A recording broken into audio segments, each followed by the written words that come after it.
Well, if you happen to be surprised by a loud alert on your phone earlier today, you're not alone. It was the first official test of a presidential alert designed to warn Americans of an emergency.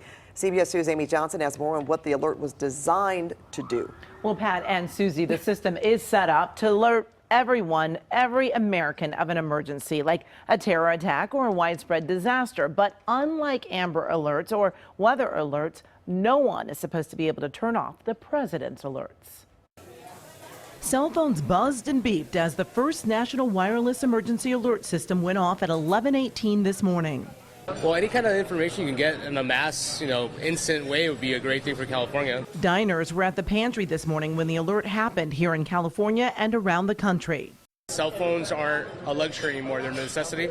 So everybody from your grandma to your 8-year-old kid has an iPhone now. So I think it would definitely hit a large wide of people. The alert read, "This is a test of the National Wireless Emergency Alert System. No action is needed." I think it's great. I think there's a lot of people that have phones, and a lot of phones are going to be going off if there is an emergency.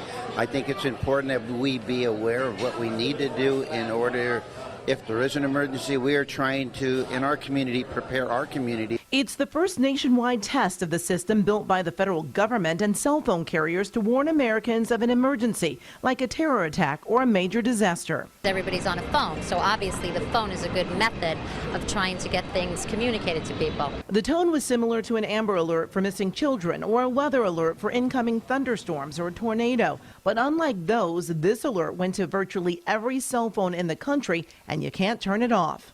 When Amber Alert's on, it's a very good thing because then people are aware. So if you're going to do that for when there's terrorist attacks, obviously it's a very good thing. But some fear the system could be misused. No way to predict what Trump will do.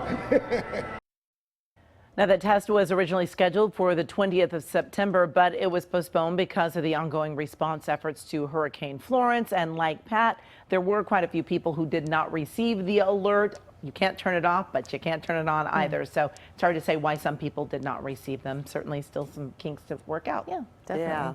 We're going to look into more of that because I do want to know. Amy, thank you.